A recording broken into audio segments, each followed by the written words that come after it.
Hello, this is Archetypal Hour. This is a live discussion recorded on the Broom Radio. I am joined live by members of the Broom and the Pot here, which is an online community and Discord server.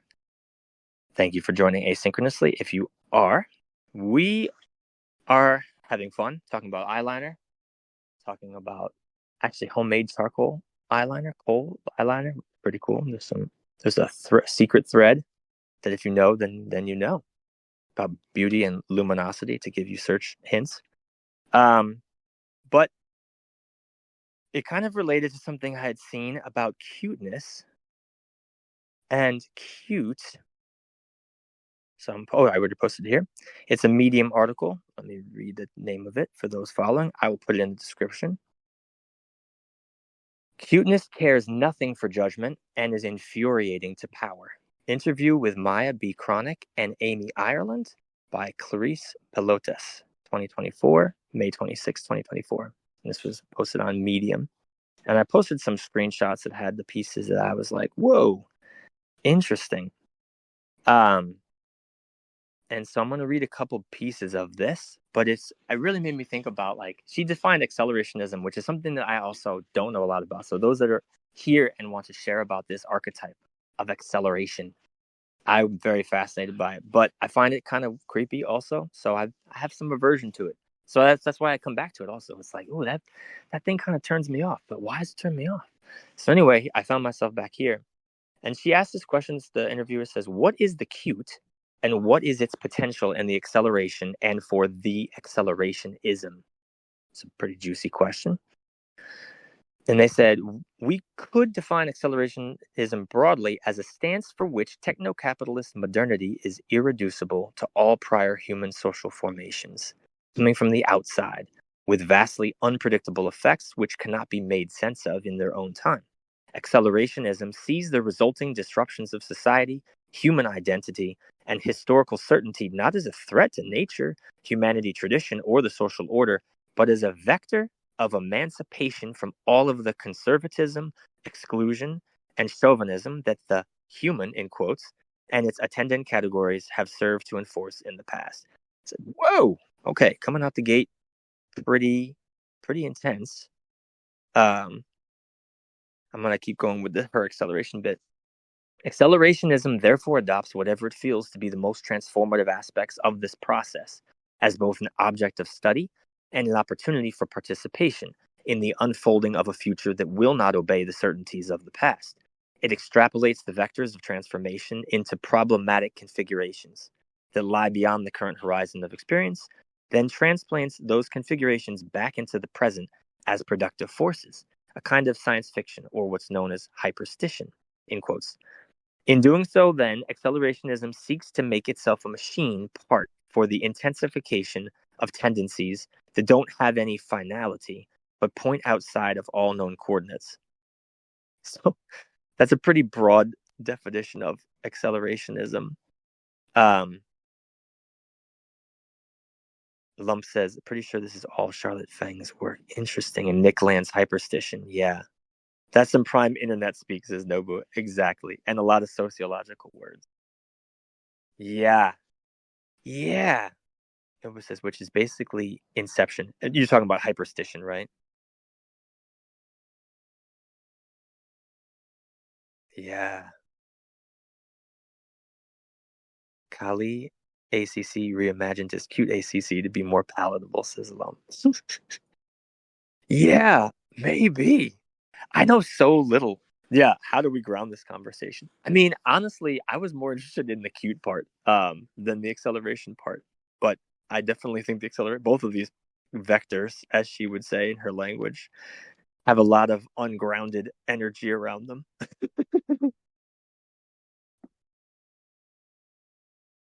Yeah, Nobu says, I feel like I'm interested in potential for change. Same.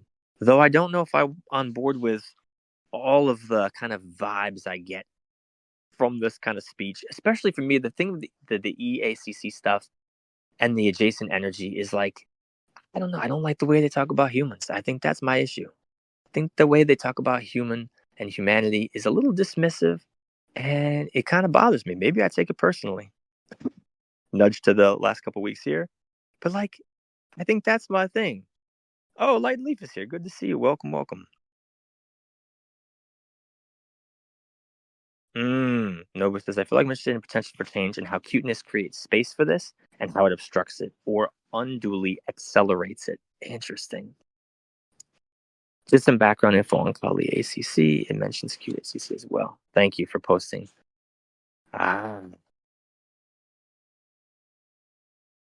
Yeah. I'm gonna actually before. Let me put a couple more things in, and then maybe we ground this thing. But I do want to go back to this article for a second and see if I can get to the part where she talks about cute, because the cute piece, yeah.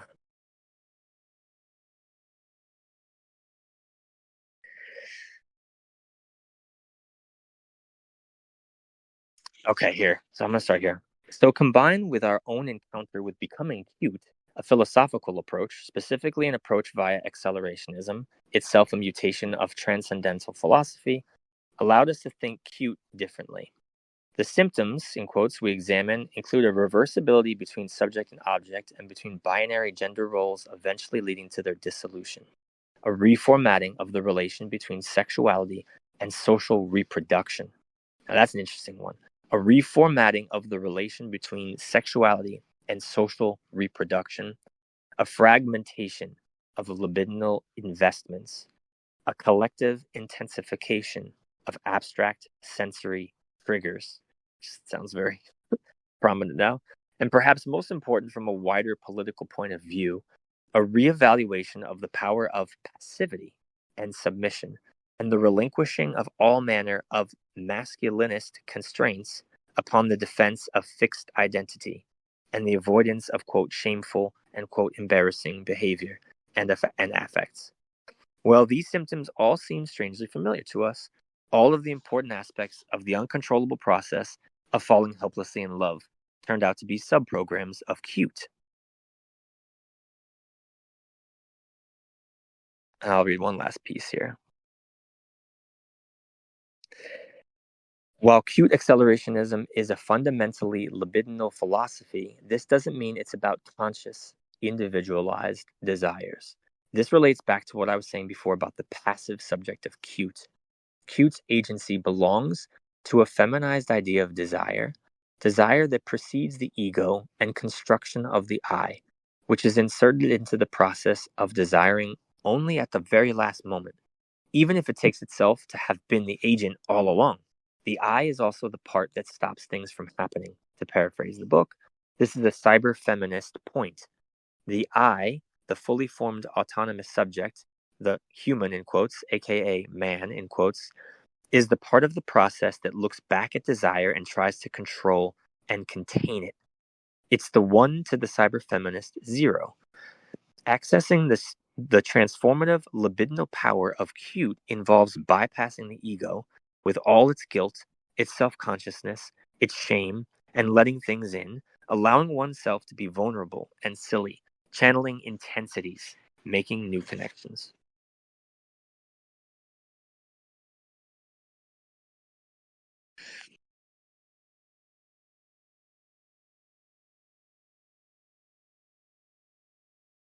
So there's a lot of cute ACC things being posted. Thank you. And what an image this is. It is a woman, it's an AI image. She appears East Asian wearing pink flower beret, a red cute bow with like kind of Hello Kitty aesthetic sweater, holding a cheeseburger, taking a selfie with it looks like maybe a giant atomic bomb exploding behind her, but instead of there is a mushroom cloud, but it looks like instead of radiation or cosmic radiation or something like that, there's rainbows and hearts and sparkles. So it looks pretty, on the whole, pretty good. I wonder what the sound of her eating this burger is, says Nobu. Yeah. What subculture rabbit hole are we in, said Anna. I mean, it's a very strange place that we're going. This is like internet culture to me. And I think that's why it feels so strange too.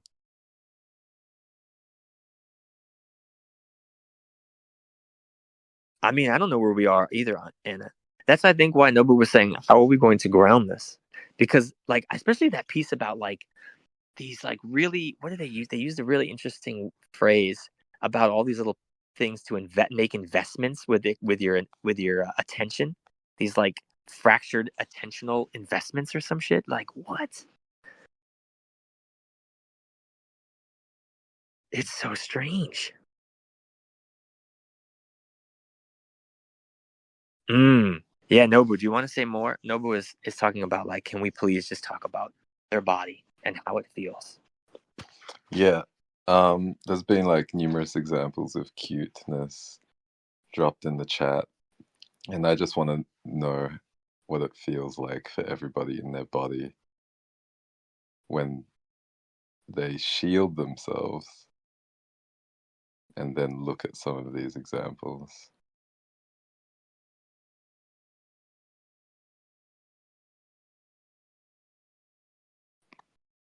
And then, like, maybe if they're shielded, they can stay with like which aspects of the images they're seeing are causing them to feel as if something is trying to penetrate their body, if that is how they feel.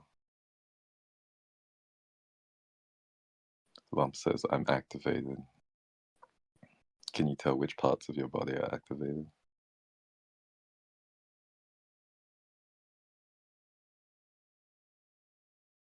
Solar plexus.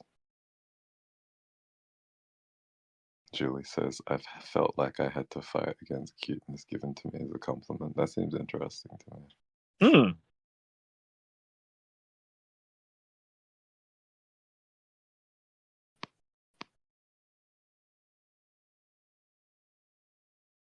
Yeah, I feel like there's a way in which, like, when somebody labels another person as cute, it stops them from perceiving anything else about them.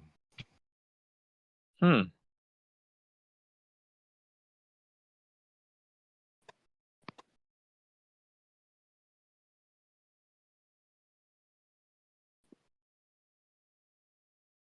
And I feel like that kind of speaks to a little bit of like the dissociation or like the decentering or depresencing that happens when somebody perceives something as cute. Hmm. Like I feel like it activates in different people like programs around nurturing or like sexual programs, projections of sexual energy. Hmm. And I feel like what happens when people are taken out of presence and into those programs is that they become receptive to new programs.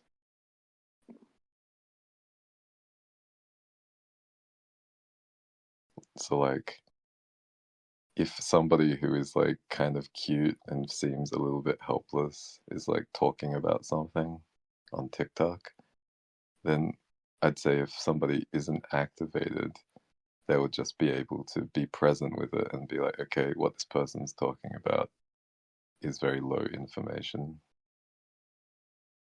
Whereas if I feel like they're transfixed or hypnotized by the cuteness of that person, they may listen for longer. And even if the information does not register with them consciously or conceptually, it becomes part of their like subconscious strata and becomes part of their computation of their perspective.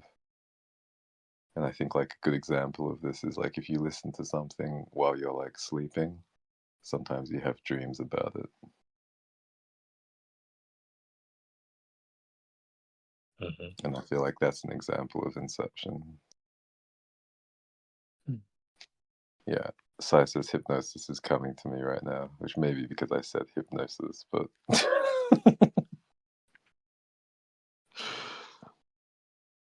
but I feel like that's the fundamental dynamic. Hmm. And I feel like there's potential for change in that dynamic, but I also feel like the medium in which it's presented shapes the field of potential. Mm-hmm. So like if somebody's like looking at like a girl, like any one of the girls who said that sometimes they're labeled as cute in this chat, and then they're disarmed, right? So like they're more likely to listen, less likely to interrupt, less likely to engage in their critical Mm-hmm. faculties. Mm-hmm. However, I would say that their awareness is shaped towards, let's say, depending on the person, like catering for the person who's cute. So like viewing everything that they're saying through the lens of like, I need to help this person. I need to say things to this person to make them feel okay. I need to um, keep this person talking to me by listening to them or like making motions or behaviors that give them the impression that I'm listening to them.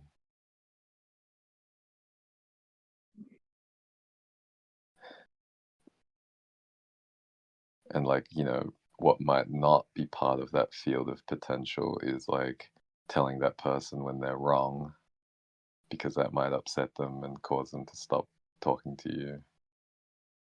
Um, as an example, or listening to that person more fully, or asking them questions which cause them to give you more context for like what they're saying.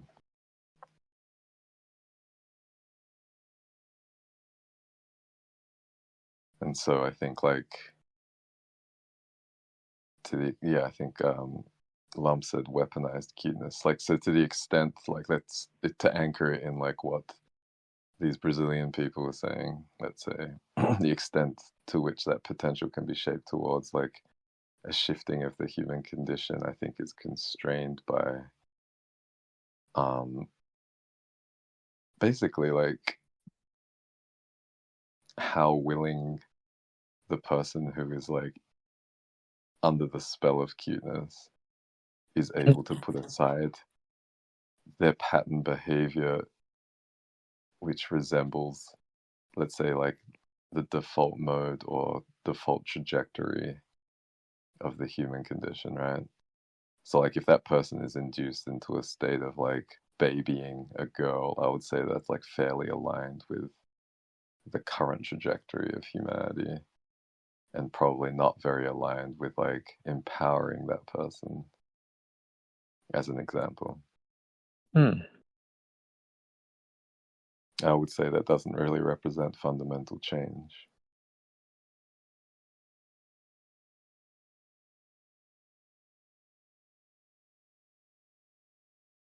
Which would be my main critique of the concept of cute ACC. Mm-hmm.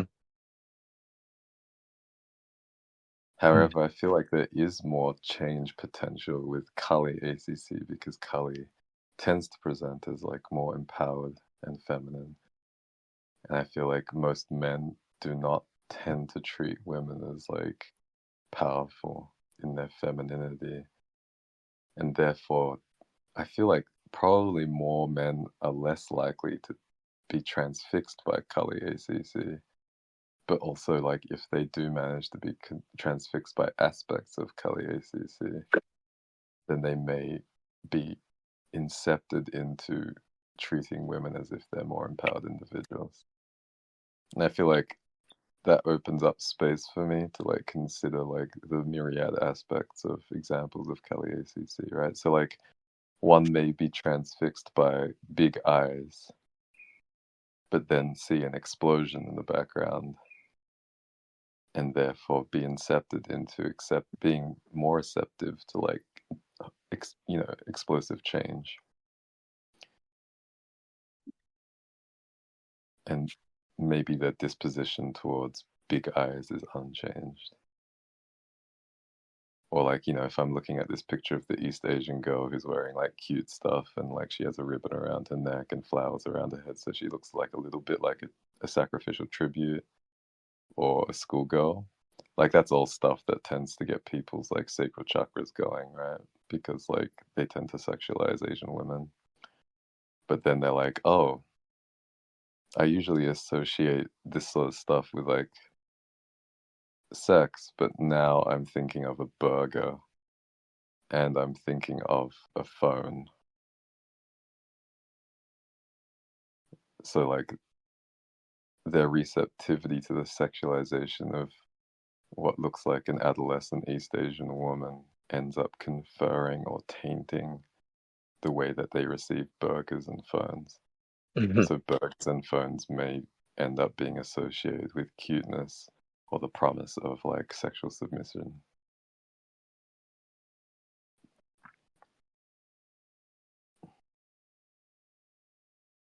And then like they may look at this blog article thinking that they might find more sexualized pictures in there, but then be incepted into some of the conceptual content that's inside the blog article.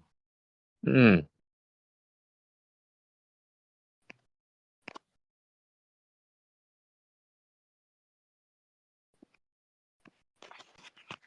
Yeah, Lump says, I don't think these movements are authentic about cuteness or Kali, but that's just my sense of it. It's like putting a cute anime girl in a Nazi outfit. Yeah. So I feel like in that example, someone might be drawn in by the cute anime girl, but then, either unconsciously boost the signal of nationalized socialism, um, or themselves end up with a different attitude towards like swastikas, which I think is like really dangerous.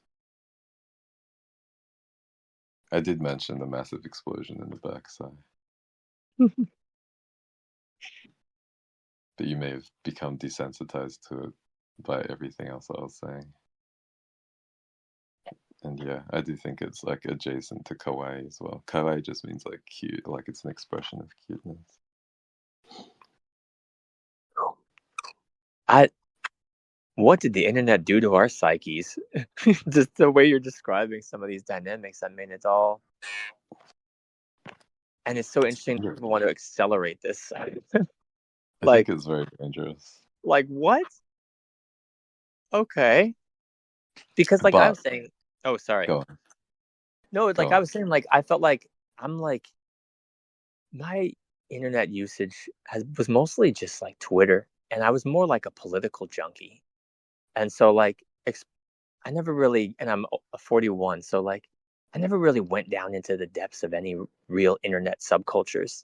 And so whenever I like find myself skimming the top of one without having years in there, I'm always just amazed at like, wow, like things have really gotten interesting here, and like not in healthy ways. And then to see, like you're saying, like the way that all these very odd connections, especially around things like sexuality and sacral energy, are being connected with all kinds of very like mundane stimuli. It's like very strange, man. Like, what the heck? It's a miracle we're still here. Sorry. I mean, I think it's war. I mean, I think that's pretty accurate, honestly. It's like Gosh. it's like war for like the meaning of these symbols, and then also like Yeah. what they're applied to. Yeah, because honestly, like as you were describing it, like I knew what you were talking about, but I felt so sad for cute. Like the cute that I knew when I was a kid.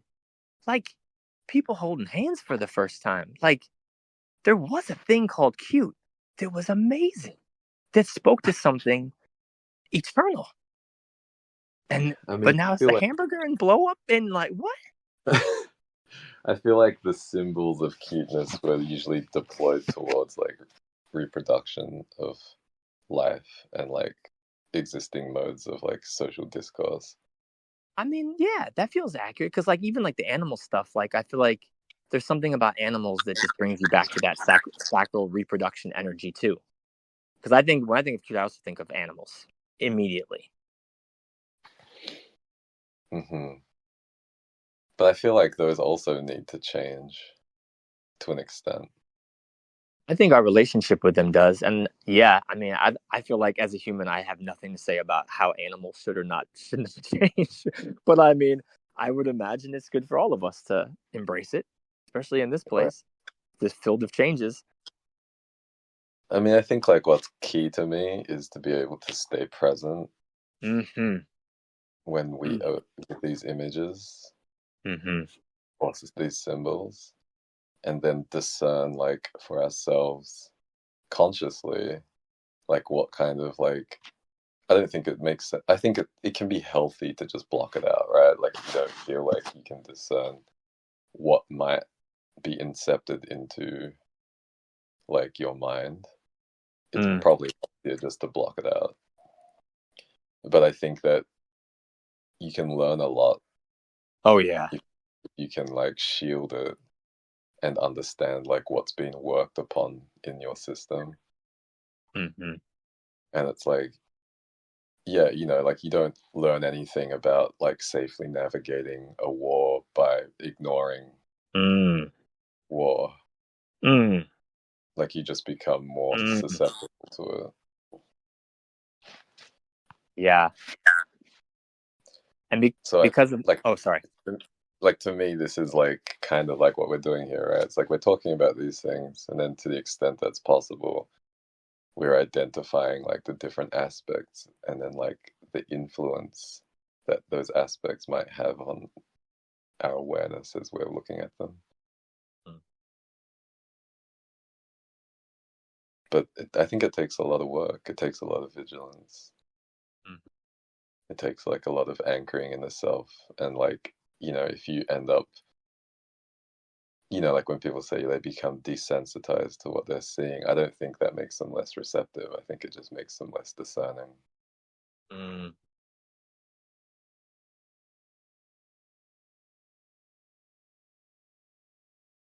Yeah.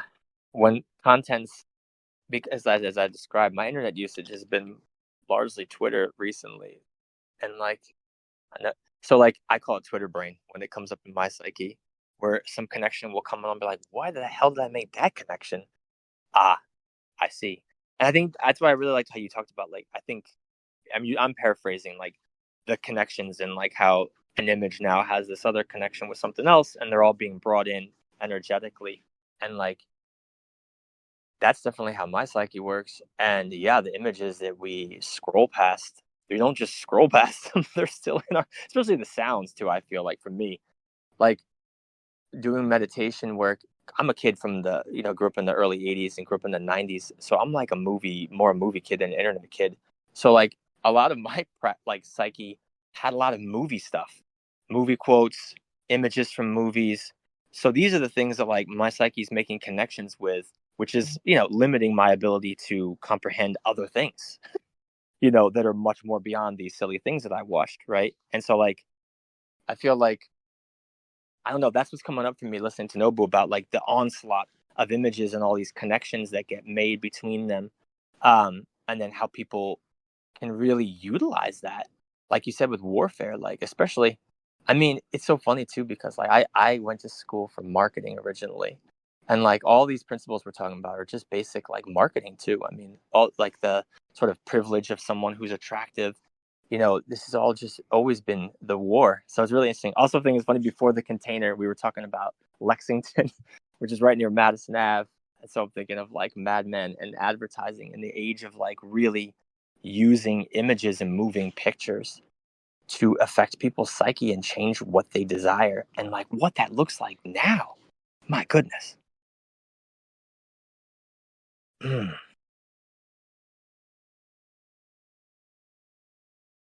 Yeah, Nobu says the connections can become the material of wisdom, in my opinion, but they have to be navigated with precision and discernment. Otherwise, it's just a mystery mush. You don't know what you might get pulled down into, and that's certainly how it works, as has been my case. Yes, and I like what you said about like don't just like pass them by. Like it is worth engaging them, I think too, because I always find like, well, why was I interested in that image? Why is this phrase still in here?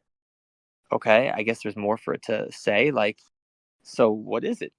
Okay, you know, yeah, but it does take like a lot of discernment and navigating and like cutting some of these connections or like finding ways to disenmesh things. Like, okay, those two things don't need to be connected. That serves no purpose.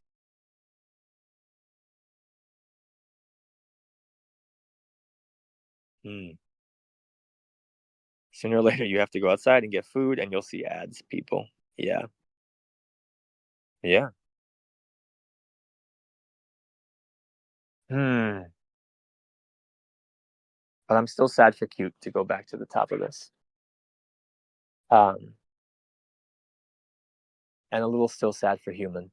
That human's never good enough. We always gotta be more than human. And I mean, I get it. I get it. I'm into being more than human too. But I like to give love to the human too.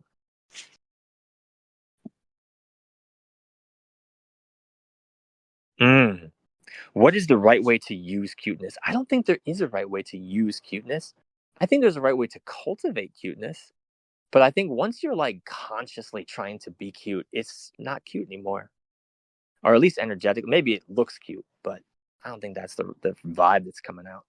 But I think that's a great question. Yeah, lump. And there's like, what is the right way to use cuteness? Unconsciously, maybe. Yeah, that's what I'm thinking, lump.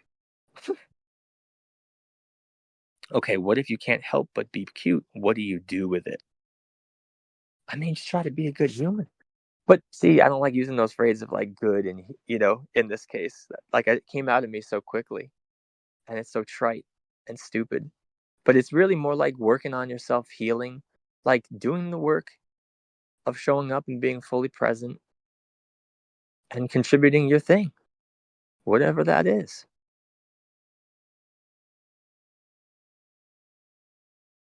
Yeah. Nobu says this segues well to like how can it be used to help people heal? I mean, I think it's also like, I mean, it's kind of tough because, obviously some people are just extremely attractive and genetically speaking, but like, I feel like a lot of people who really read truly as cute, they're cultivating this thing where it's like this inner peace, this healing. They're doing it. They're showing up. They have a presence. So I think if people see that in you and say, well, point them maybe to things that you found helpful in cultivating this energy. Mm, yeah. Someone is sharing that they use cuteness at their work because they work with folks with dementia, and so acting cute can help be endearing and adds and build trust and disarms. Yeah, charisma has entered the chat. The Riz has entered the chat to use the internet speak or Gen Z speak. But yeah, Nobu says I think it's basically the same. I think they overlap quite a bit, is my opinion or perspective. I think they overlap quite a bit. Charisma, though, I mean, I feel like charisma is harder to be unconscious, though. I think cuteness, like, I love unconscious cuteness, like just someone being themselves, but it's just adorable. Like, I don't know how to put it. But charisma, yeah, feels more like conscious. Like, I'm doing it. I mean, people can be naturally charismatic too, I think. Willful. Charisma feels more confident, Lum says, and willful, yeah. Nova says, whatever draws attention and awareness. Yeah, I don't know if that's always like what the goal is of the cuteness and the charisma, though. I mean, I think sometimes people are just trying to survive. A lot of cuteness and charisma is a built-in coping mechanism, not to like bring in attention or awareness, but to also like be able to just survive the environment, I think, because it's easier to survive that way. A protective thing, yeah, Lump says. I agree. I totally agree with that. I find a lot of people use cuteness in that way to stay safe. We need awareness to survive. True, says Nobu. Lightly says, I'm thinking of using honey, not vinegar. Cuteness, not force. Hmm. Yeah, there's like it does draw people in, cuteness.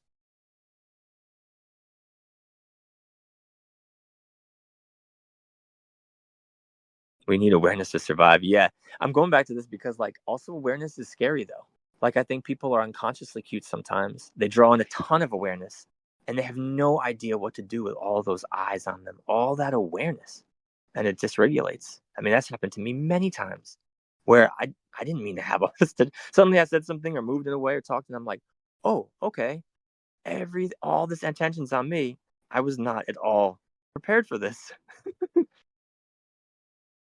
So you have to be careful with cuteness or charisma if you're not ready to take all that juice, all that energy of awareness, because it can just shock your system wildly out of whack.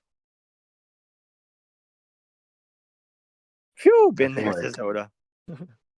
I feel like the fundamental kind of thing I find myself moved to do is like if I have somebody's awareness is to like help them to cultivate their own awareness of like what's causing them to give away their attention.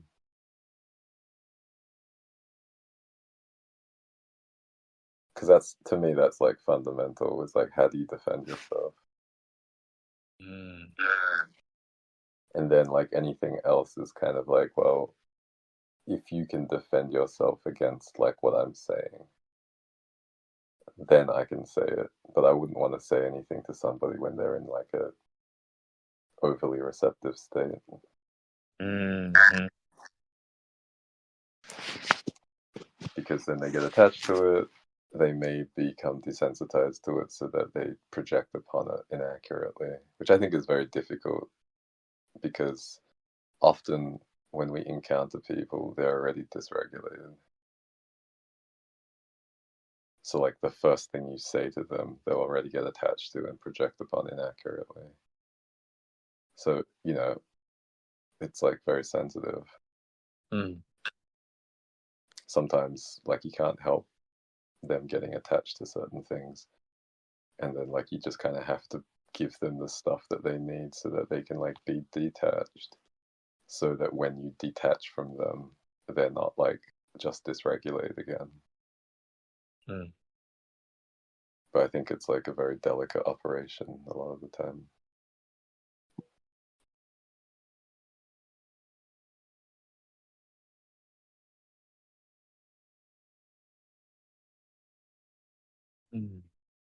It's an interesting thing though, like I guess the way because there's a certain amount of awareness that has to be there. I guess it's like a over awareness. Like if you're there, they're talking to you. They're giving you awareness because you're in front of them and you're present with them. But I guess you're talking about like too much awareness. It sounds like.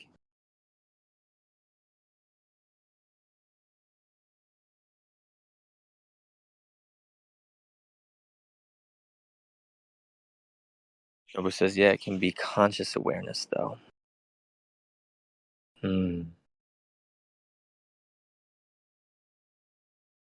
So you're talking about unconscious awareness.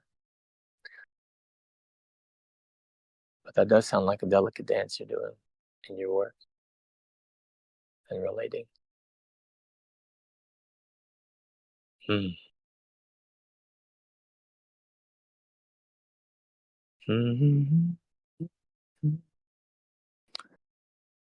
The etymology of cute, I do not know.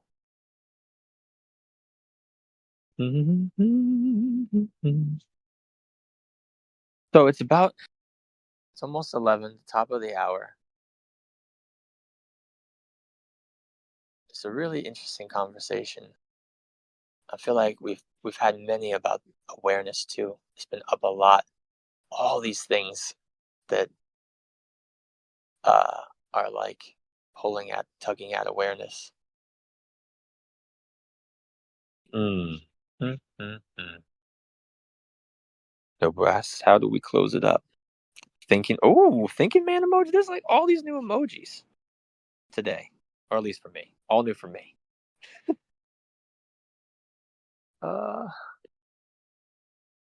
Yeah.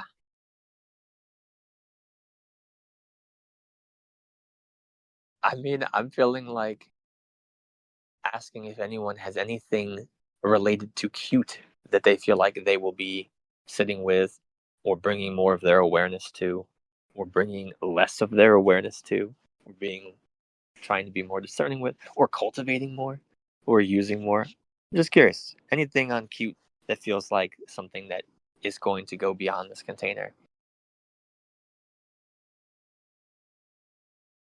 Lum says cuteness is powerful. Indeed. Interesting. Light and Leaf shared an article from NPR. When too cute is too much, the brain can get aggressive. Interesting.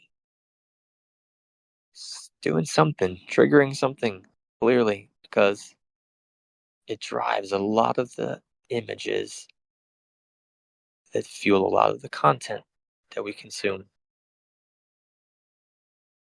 It was says protective, maybe. Or for the aggressive piece, probably. Yeah, that would make sense.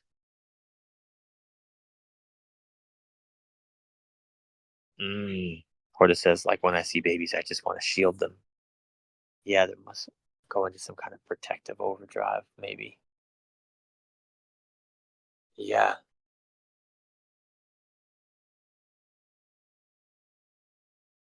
Mm.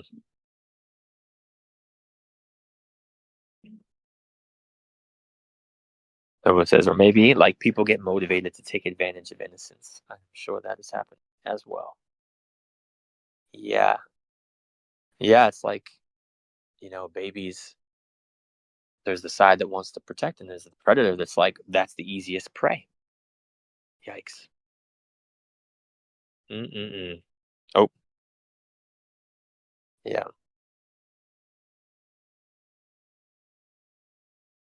Oh, well, yeah, I want to hold space for any last thoughts or things coming up for Cute. I think we've seen that its potential is pretty vast in lots of different directions, some of which seem quite dangerous and unhealthy to me.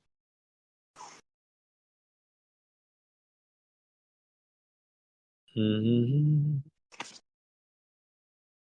And now we're getting fruit emojis. Fascinating. Mm.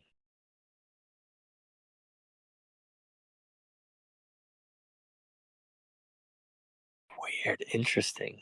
Thank you for sharing that, Light and Leaf. He says in Tagalog, there's this word, and I'm not going to pronounce it right. Gigil. Giggle. It's the feeling that overcomes you when you see something so cute you want to eat it or crush it. My goodness. And then he's smiley face, sweat. Hmm. All right for the picking. Nobu says, lots of fruit for everyone. All right, well, I wanted to hold space for any last thoughts anyone might want to say off mute. I feel like I'm definitely going to be sitting with some of this. Um, and I do feel like, yeah, I don't want to open this up further, but I feel like there will be more discussion on the war that was spoken of here because things are heating up. Feels like it's good to get our defenses up, our awareness in check. Mm. Nobu says, I feel like some fruit protect themselves with spikes. Oh my gosh. Talk about random. See, I'm so happy though. The connection that just happened there, where I heard that and it connected to something bizarre, right? We were talking about this before, like what the images we see create the connections that might come up in the psyche. But it was a whole like silly daydream I had for a couple minutes about this smiling cactus with sunglasses that's on a magnet on my fridge, and I had never really looked at it before. Because he said, I feel some fruit protect themselves with spikes. Mm. Hmm. Well, thank you all for the space. I'm going to let Mr. Craig go, but I'm going to hang on for those live. Thank you all for joining and listening to this.